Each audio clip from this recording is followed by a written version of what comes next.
नमस्कार। घड़ी में रात के 9 बज चुके हैं और वक्त हो गया है आपके पसंदीदा बुलेटिन प्राइम टाइम 8-9 का, जहां मिलती है आपको प्रदेश की हर ताज़ा खबर।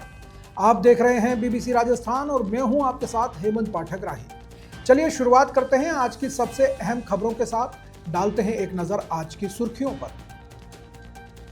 वडोदरा रतलाम के बीच तीसरी और चौथी रेल लाइन को मंजूरी।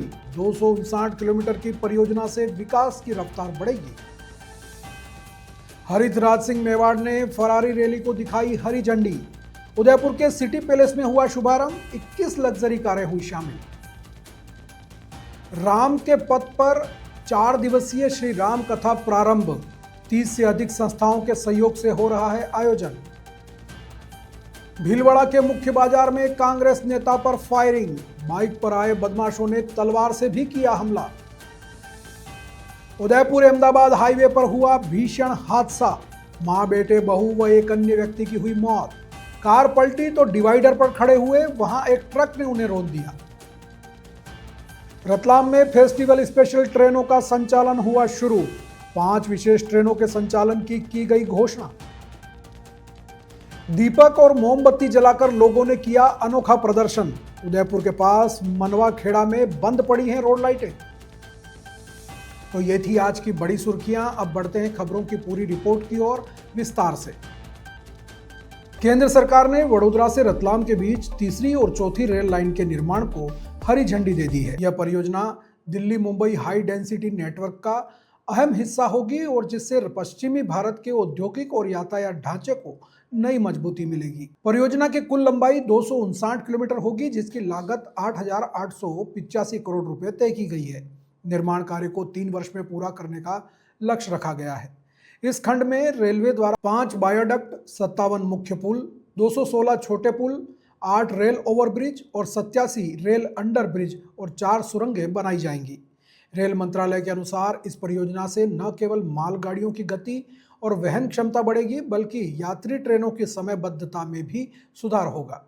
इसके साथ ही यह परियोजना रतलाम, झाबुआ, दाहोद और पंचमहल जैसे जिलों में औद्योगिक विकास और रोजगार के नए अवसर लेकर आएगी। स्थानीय स्तर पर व्यापार, परिवहन और लॉजिस्टिक सेवाओं को भी बड़ा लाभ मिलने की उम्मीद है। रेलवे अधिकारियों का कहना है कि इस परियोजना से दिल्ली मुंबई के बीच माल और यात्री यातायात को अधिक सुगमता मिलेगी, जिससे अधिक गतिविधियों में तेजी आएगी। यह परियोजना रतलाम सहित आसपास के जिलों के लिए विकास का नया अध्याय साबित होगी। देखिए, दिल्ली से बॉम्बे रूट में नागदा से रतलाम तक का तीसरी चौथी लाइन का कार्य पहले से ही सैंक्शन हो चुका है। अभी कल ही रतलाम से बड़ौदा तक का भी ट्रैक सैंक्शन हो गया है, तीसरी और चौथी लाइन का कार्य, जो कि लगभग 260 किलोमीटर की ट्रैक होगी और लगभग 9,000 करोड़ का ये प्रोजेक्ट होगा और उम्मीद है कि ये लगभग 3 साल में इसको पूरा किया जाएगा। किस तरह का रेलवे को इसका बेनिफिट होगा और यात्रियों को भी इससे कितनी सुविधा है? देखिए, ये बहुत महत्वपूर्ण है क्योंकि जो ये तीसरी और चौथी लाइन बनाने का कार्य है, ये दिल्ली, मुंबई और दिल्ली, गुजरात के लिए जो उत्तर भारत से पूरा पश्चिम भारत को जोड़ने का कार्य है और इसमें हमारे पोर्ट से कनेक्टिविटी का कार्य है। गुजरात में हमारे महत्वपूर्ण पोर्ट हैं मुंद्रा, कांडला, महाराष्ट्र में JNPT। तो ये पोर्ट से हमारा जितना माल का आवागमन होता है एक्सपोर्ट के लिए, इम्पोर्ट वाला, वो सब उसके लिए बहुत सुविधा होगी। इसके अलावा पैसेंजर्स का जो रश रहता है, आप देखते हैं जैसे बिजी सीजन में बहुत रश रहता है, उस सीजन में भी बहुत फायदा होगा ये एक्स्ट्रा कैपेसिटी क्रिएट होने। उदयपुर के ऐतिहासिक सिटी पैलेस में एक भव्य आयोजन के तहत फरारी कारों की रैली को रवाना किया गया। इस अवसर पर मेवाड़ के पूर्व राज परिवार के सदस्य डॉक्टर लक्ष्यराज सिंह मेवाड़ के सुपुत्र हरित राज सिंह मेवाड़, सुपुत्री मोहलक्षिता कुमारी मेवाड़ और प्राणेश्वरी कुमारी मेवाड़ ने माणक चौक से रैली को फ्लैग ऑफ करके रवाना किया। कार्यक्रम में निवृत्ति कुमारी मेवाड़ सहित कई विशिष्ट अतिथि उपस्थित रहे। फरारी की इस रैली में कुल 21 लग्जरी कारें शामिल थी, जिन्हें देखने के लिए सिटी पैलेस भ्रमण पर आए पर्यटकों ने विशेष रुचि दिखाई और तस्वीरें भी ली। मेहमानों ने उदयपुर के समृद्ध इतिहास और मेवाड़ राजवंश की परंपराओं की सराहना की, जिस पर राज परिवार के सदस्यों ने सभी का आभार व्यक्त किया। फरारी कारों की यह रैली शहर के प्रमुख मार्गों से होकर गुजरी, जहां स्थानीय नागरिकों और कार प्रेमियों को इन विश्वविख्यात कारों को नजदीक से देखने का अवसर मिला। यह रैली राजस्थान के विभिन्न स्थलों का भ्रमण करने के बाद देश के अन्य प्रमुख शहरों की ओर भी प्रस्थान करेगी। उदयपुर में रविवार को एक अनूठी आध्यात्मिक और सांस्कृतिक यात्रा का शुभारंभ हुआ। राम के पथ पर श्री राम कथा यात्रा नाम से यह 4 दिवसीय अलौकिक आयोजन श्री राम कथा ज्ञान यज्ञ समिति, आलोक संस्थान, अखिल भारतीय नववर्ष समारोह समिति तथा नगर के 30 सामाजिक व धार्मिक संस्थाओं के संयुक्त तत्वावधान में आयोजित किया जा रहा है। कथाकार विद्वान प्रदीप कुमावत द्वारा कथा कही जा रही है। आयोजन समिति के शशांक टाक, निश्चय कुमावत ने बताया कि कथा यात्रा का शुभारंभ आलोक संस्थान परिसर स्थित श्री राम मंदिर से पोथी यात्रा के रूप में हुआ। वैदिक मंत्रोच्चार के बीच श्री रामायण जी और शालिग्राम को लेकर यह शोभा यात्रा व्यास सभागार तक पहुंची, जहां प्रसिद्ध कथा व्यास डॉक्टर प्रदीप कुमावत ने कथा प्रारंभ की। यह कथा अपने आप में अद्वितीय प्रयोग होगी, क्योंकि इसमें अयोध्या से लंका तक और पुनः अयोध्या तक की संपूर्ण राम पथ यात्रा को भौगोलिक, आध्यात्मिक और ऐतिहासिक दृष्टि से प्रस्तुत किया जा रहा है। पहले दिन की कथा अवतार से वन पथ तक की यात्रा को समर्पित रही। आयोजकों ने नगर के नागरिकों से आग्रह किया है कि वे इस अद्वितीय कथा यात्रा में सम्मिलित होकर राम के आदर्शों से जुड़ें और अपने जीवन को सार्थक बनाएं। 4 दिन तक चलने वाली यह कथा प्रतिदिन सुबह 9 बजे से 12 बजे तक आयोजित होगी। इस अवसर पर व्यासपीठ पूजन और भूमि पूजन कार्यक्रम विधि विधान और अनुष्ठान पूर्वक संपन्न हुए।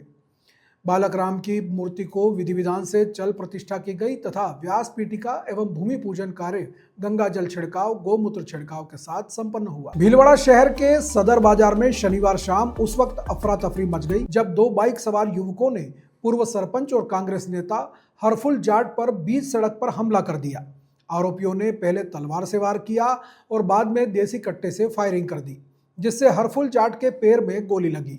पुलिस ने मामला दर्ज कर लिया है और आरोपियों की तलाश शुरू कर दी है। बताया जा रहा है कि पुलिस ने घटना स्थल से एक तलवार और लाठी बरामद की है। सीसीटीवी फुटेज के आधार पर आरोपियों की शिनाख्त करने की कोशिश की जा रही है। इस घटना को लेकर राजनीति भी गर्मा गई है। कांग्रेस नेताओं ने आरोपियों की शीघ्र गिरफ्तारी की मांग की है और घायल हरफुल जाट को महात्मा गांधी अस्पताल में भर्ती कराया गया है, जहां उनका इलाज चल रहा है। भीलवाड़ा में हुई इस घटना के बाद पूरे इलाके में डर का माहौल है। वहीं अपराधियों के बेखौफ होने को लेकर कांग्रेस सरकार पर आरोप लगा। उदयपुर जिले के ऋषभदेव थाना क्षेत्र के उदयपुर अहमदाबाद हाईवे पर शनिवार रात एक दर्दनाक हादसा हो गया। इस हादसे में मां, बेटे, बहू और एक अन्य व्यक्ति की मौत हो गई। हादसे की वजह से शव सड़क पर ही चिपक गए और उनकी पहचान करना भी मुश्किल हो गया। दरअसल सलूम्बर जिले के सेमारी के भोराई घाट के रहने वाले एक परिवार के सदस्य उदयपुर आए थे। बहू की तबीयत खराब होने पर डॉक्टर को दिखाया और फिर लौट रहे थे। कार गांव का ही एक व्यक्ति चला रहा था। ऋषभदेव के पास हाईवे पर अचानक भैंस सामने आ गई, जिससे कार अनियंत्रित होकर डिवाइडर से टकराकर पलट गई और रोड की दूसरी तरफ चली गई। कार में सवार चारों लोग जैसे तैसे बाहर निकले और डिवाइडर पर खड़े हो गए, साथ ही अपने परिजनों को सूचना दे रहे थे। इतने में ही एक अनियंत्रित ट्रेलर आया और डिवाइडर पर चढ़ते हुए चारों को रौंद दिया। सभी के शव क्षत विक्षत हो गए। पुलिस ने मामला दर्ज कर लिया है और जांच शुरू कर दी है। हादसे के बाद हाईवे पर लंबा जाम लग गया और यातायात बाधित हो गया। पुलिस ने क्रेन की मदद से क्षतिग्रस्त वाहनों को सड़क से हटवाया और यातायात सुचारू करवाया। हादसे में मारे गए लोगों की पहचान अनिल 30 वर्ष पुत्र मूलचंद मीणा, बसंती 54 वर्ष पत्नी मूलचंद मीणा, डूंगरपुर के खेमा निवासी ईश्वर पुत्र धूला मीणा और जीजा देवी 24 वर्ष पत्नी जितेंद्र कुमार कटारा के रूप में हुई है। पुलिस ने शवों को मोर्चरी में रखवाया है और परिजनों को सूचना दे दी है। हादसे में घायल कैलाश पुत्र गणपत लाल को अस्पताल में भर्ती कराया गया है, जहां उसका उपचार चल रहा है। दीपावली और छठ पर्व के दौरान यात्रियों को आवागमन में सुविधा देने के लिए रेलवे ने फेस्टिवल स्पेशल ट्रेनों का संचालन शुरू कर दिया है। पश्चिम रेलवे ने यात्रियों की बढ़ती भीड़ को देखते हुए रतलाम मंडल से 5 विशेष ट्रेनों के संचालन की घोषणा की है। इसमें इंदौर निजामुद्दीन, इंदौर खड़की पुणे, डॉक्टर अंबेडकर नगर पटना, इंदौर मुंबई सेंट्रल तेजस और doctor Ambedkar Nagar Rewa special train शामिल है। इसके अलावा रतलाम मंडल से होकर राजस्थान, दिल्ली, पंजाब, उत्तर प्रदेश, बिहार और पश्चिम बंगाल के लिए विभिन्न शहरों के लिए कई अन्य फेस्टिवल ट्रेनें भी चलाई जा रही हैं। त्योहारों पर यात्रियों की सुरक्षा और भीड़ प्रबंधन के लिए रतलाम, उज्जैन और इंदौर रेलवे स्टेशन को क्राउड कंट्रोल एरिया घोषित किया गया है। पश्चिम रेलवे के अनुसार यात्रियों की सुविधा को ध्यान में रखते हुए बांद्रा टर्मिनल, बढ़नी स्टेशन के बीच एक विशेष साप्ताहिक ट्रेन भी शुरू की जा रही है, जो रतलाम मंडल से होकर गुजरेगी और विशेष किराए पर संचालित होगी। रेलवे ने अपने सभी यात्रियों से अपील की है कि यात्री आगामी बुकिंग कर अपनी यात्रा की योजना बनाएं ताकि दीपावली और छठ पर्व के दौरान यात्रा में किसी प्रकार की असुविधा न हो। देखिए, छठ और दिवाली के लिए रेलवे में खास तौर पर तैयारी की जाती है। रतलाम मंडल में हमारी तैयारी दो तरह से होती है। पहला, हमको मुंबई और गुजरात से आने वाली ट्रेन्स को शीघ्र निकालना होता है बिना किसी देरी के, और जो एन रूट पैसेंजर्स हैं उनकी सुविधाओं का पूरा ध्यान रखना होता है, जिसमें उनके खाने पीने से सफाई जैसे सभी पहलू आते हैं। इसके अलावा इंदौर हमारा एक ऐसा स्टेशन है, इंदौर, मऊ और उज्जैन, वहाँ से भी हमारे आउटगोइंग पैसेंजर्स काफ़ी होते हैं, और उसके मद्देनज़र कई डेस्टिनेशंस के लिए हम स्पेशल ट्रेन्स चलाते हैं, जिसमें इस बार हमको दिल्ली के लिए निजामुद्दीन के लिए 2 ट्रेन्स साप्ताहिक मिली हैं। हम पुणे के लिए स्पेशल ट्रेन चला रहे हैं, हम पटना के लिए स्पेशल ट्रेन चला रहे हैं। पटना के अलावा हम रीवा के लिए स्पेशल ट्रेन चला रहे हैं। कुल मिलाकर हम लगभग 140 से ज़्यादा स्पेशल ट्रेन्स चलाएंगे, और ये विशेष ख्याल रखा जा रहा है कि जो हमारी रेक्स हैं उसमें हर तरह की सुविधा हो, पैसेंजर अमेनिटी से रिलेटेड कोई भी प्रॉब्लम ना आए, तो उनके मेंटेनेंस पर पूरा ध्यान दिया जा रहा है, साफ सफाई का ध्यान दिया जा रहा है। इस पर विशेष बल है कि हम क्राउड के लिए होल्डिंग एरिया बनाएं, सीसीटीवी से निगरानी रखें ताकि कोई सिक्योरिटी संबंधित कोई प्रॉब्लम ना हो, तो वो सभी चीज़ों का ध्यान रखें। उदयपुर शहर के पास मनवाखेड़ा गांव के लोगों ने अनोखा प्रदर्शन किया। पिछले 3 माह से गांव की स्ट्रीट लाइट बंद होने के कारण लोगों ने दीप और मोमबत्ती जलाई, फिर मोमबत्ती और लालटेन को हाथ में लेकर पूरे गांव में घूमे और प्रशासन के खिलाफ नारेबाजी की। ग्रामीणों ने बताया कि मनवाखेड़ा गांव शहर से सटा हुआ है। यहाँ गांव में लगी हुई तकरीबन 200 से अधिक स्ट्रीट लाइट बंद है।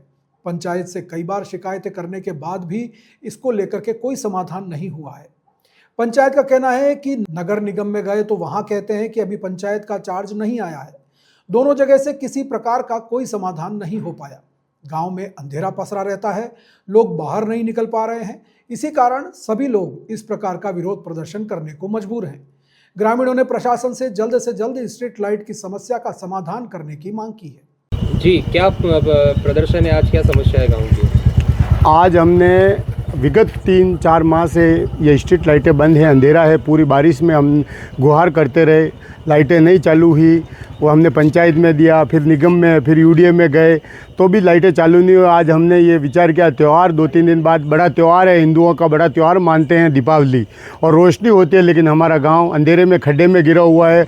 और प्रशासन, मुझे नहीं लगता दिवाली से पहले कोई लाइटें ठीक कर पाएगा, क्योंकि पूरा गाँव अंधेरे में है। आपने देखा होगा चारों तरफ पूरे गली गली अंधेरे में है, लोग परेशान हैं। इसको लेकर आज हम हर खंबे पर जहाँ स्ट्रीट लाइट लगी हुई वहाँ पर दीपक जलाया है, मोमबत्ती लेकर मार्च किया, पूरे गांव में घूमे हैं। हम चाहते हैं पुराना जो ज़माना है, या तो फिर हमें उसी में रहना पड़ेगा 18वीं सदी में, या फिर हम कहते हैं चंद्रयान पे गए 21वीं सदी में चले गए। लेकिन आज 5 किलोमीटर महज जाके सरकारी कर्मचारी अधिकारी पास रहते हैं। कलेक्टर साहब का भी 5 किलोमीटर दूरी पे प्रशासन है। निगम हमारे शहरी क्षेत्र अर्बन कोऑपरेटिव अर्बन में जोड़ दिया। हमारा जो विद्युत विभाग है सरचार्ज लेता है, 220 रुपये महीने का सरचार्ज लेता है। उसके बावजूद भी हम सुविधा से वंचित हैं। ऐसी स्थिति में आज हमें मजबूरन इस गांव में इस तरह का प्रदर्शन करना पड़ा, ताकि लोग जागरूक हो, प्रशासन को लगे कि ये गांव वाले वास्तव में परेशान हैं। तो कितनी स्ट्रीट लाइट है अपने यहाँ पर जो बंद पड़ी हुई है, और परेशानियाँ क्या आ रही है लोगों को अंधेरे में?